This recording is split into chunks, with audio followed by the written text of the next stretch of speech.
Hello YouTube. So the other day you may have seen where we were giving advice to Erica about always staying positive and being kind, and that really had me thinking about the times I wasn't always positive and kind. I had to deal with my previous employment, co-workers at a large company, and we were really close. Instead of actually working together, I felt that we were working against because of my attitude. I wasn't always as helpful.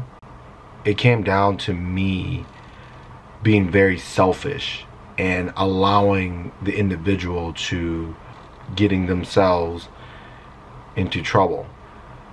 Them not making the best decisions for the betterment of the business, and instead of actually acting upon it and being a peer, being a companion, being a friend, to help and correct those issues, I kind of let the situation ride out with not being helpful at all. And looking back at it, it's been bothering me lately. It really has been. As having that conversation with Erica about being kind, staying positive, and working through things when things got tough, it made me really think of how awful of a person that I was to this individual in the past. I shouldn't have let them hang out to dry like that. I should have been more of a friend, and I should have spoken up and being able, I should have spoken up on how we could have worked through those issues and given some pointers, but also being a better teammate and being a better co-worker. I really didn't realize what I was doing because I'm going through, as I'm getting older, I'm going through a lot of changes where I look back in my life and find out, what I could have done differently as far as relationships, communication, and I realized that sometimes you just have to be the bigger person, and you got to step up and you got to say something. If you win, we all win, right? And I didn't always have that mindset. I was very young, not my first gig at management, but I was really narrow focused and narrow minded when it comes to managing my team, managing my surroundings, interacting with my peers. So I was very selfish, and I recently reached out to the individual. I owed them an apology. I shouldn't have been so selfish. I should have been able to be there and supportive, and help as much as I possibly could at the time. But instead of actually intervening and providing guidance, I shied away from it and I left them out there to dry. Now looking back at it, I felt awful. Having that conversation with Erica really rekindled my feeling towards the entire situation. So I reached out to the individual, and I told them that I owed them an apology on how I made them feel, on how I should have been a better person and a better coworker and a better teammate. It was weighing really heavily on my mind, and it was something that I regret, but I take that as a part of life and learning. Yeah, of course I would take it back if I had an opportunity and switch things up by being more of a peer. And I just wanted that individual to know that I was truly sorry for my actions and how I made them feel. Hopefully that person accepts the apology. Not only did I try to pass on the knowledge to my daughter, but it also taught me quite a bit as well. And I'm finding that through parenting, I'm learning a lot, and I still am. And every day is different, and every challenge is different because, not only am I going through life and the things that I have to deal with on a daily basis, my children are going through the issues that I was as a teenager and things like that of the nature. And now I have to sit back from a parental standpoint and be a person that is supportive and a person that with open arms and ears to listen to the individual. It's really taken a turn from my maturity level as far as a parent, and I know that I'm always right. You may not hear me say that I'm wrong in public very often, but I will be accountable for my actions, and I don't have a problem saying that I'm wrong and I've done things poorly in the past.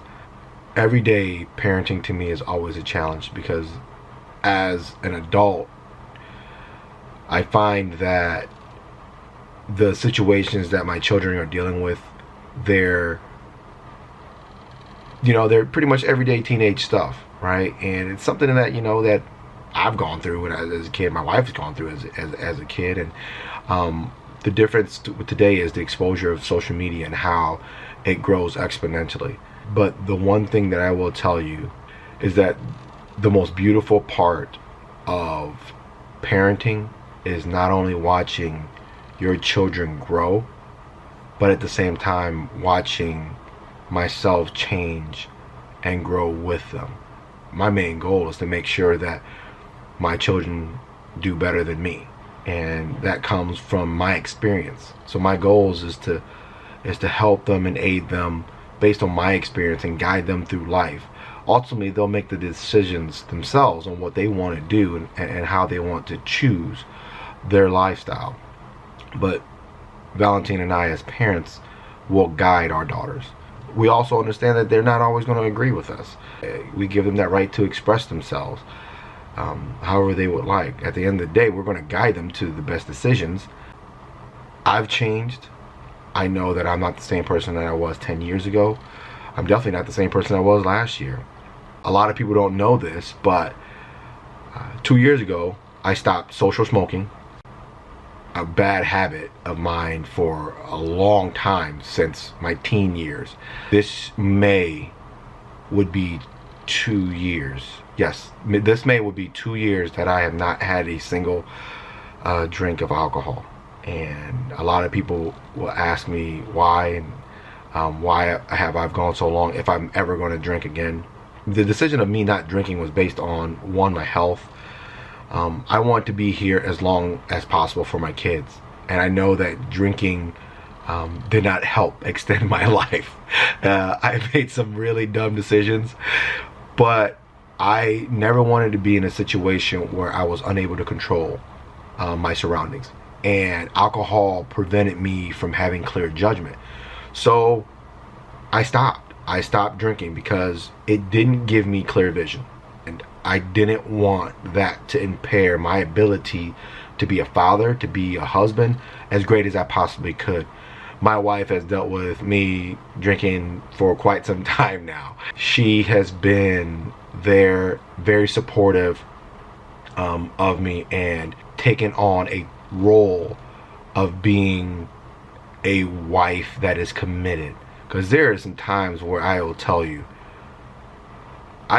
sometimes I can't believe how she still stayed married to me, and I know that it was an oath that we've taken together. But maybe one day I'll tell you all the crazy stuff that I used to get into. But at this moment, I'm blessed every day to have my wife and my children, because ultimately they make me better.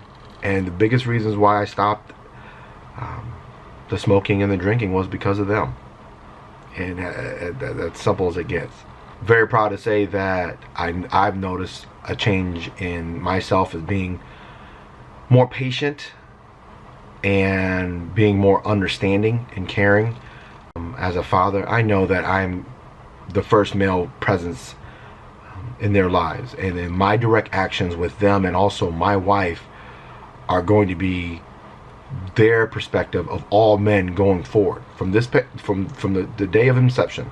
That's how they're going to look at men. So it's my job to make sure that I treat them with the utmost respect. Now, I know that I'm not a perfect person by no means, and am I saying that I'm a perfect person.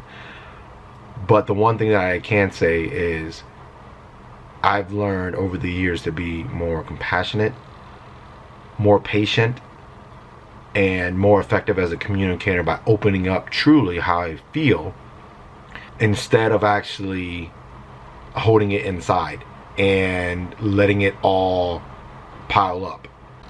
It's been a journey. It has been, and it hasn't been easy. A lot of my friends, I mean, I'm going to say that 111% of my friends drink. They do. So it's definitely been a trying journey. The commitment to not drinking for me comes easily, and everybody's always asking me, you know, when are you going to start drinking again? Why? You know, and I just tell them, I said, when somebody poses that question, I think of my children and my family.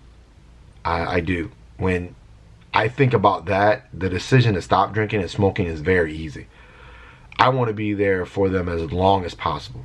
I want to be there with my wife until we get well into our 90s and into the hundreds. I want to be here as long as possible for them because I want to see them smile. I want to see my wife happy. I want to see my daughters at dances, and I want to see them at proms and growing up competing in gymnastics and karate and things like that. Being able to teach them how to drive, you know. And I want to see my daughters in their wedding gowns and going off and getting married and having families of their own. The little things like that really make me happy. When I think about the inability to be there for them, you know, death and untimely things, it just crushes me. I don't know if any other parent feels this way, but I don't ever foresee myself not being able to be there for my children. And ultimately, that is the driver that fuels me to be a better person. Yeah.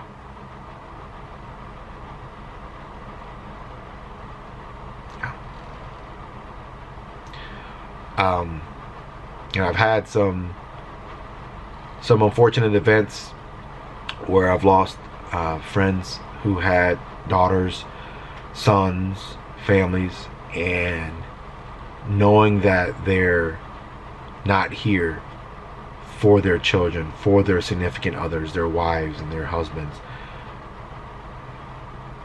that crushes me, and I don't ever want to be put in that situation. So I made an oath to myself to start eliminating things that are not healthy for me and my family. Sorry, I'm just thinking about like my friends, and I've made that personal decision to be a better person, a better communicator, a father, and a husband. And I'm not perfect, and I'm still working at it. I ask you for your patience. I ask you for your support, and I want to thank you for your time, because I really haven't told a lot of people this, and a lot of my friends will ask, and sometimes I just kind of shy off the questions, but being a better person to me is more important in my life right now than a lot of the things that I have set forth, because it all starts with me. It begins with my children and my family and my wife. So thank you guys. I appreciate you guys listening. I know this message may not be resonated within the community or things like that, but I just want to let you guys know that if you see me and I decline to drink or smoke, hey, not that I wouldn't, but at this moment in time, I'm just trying to become a better person. But I thank you, and I will be seeing you guys soon. Have a good one.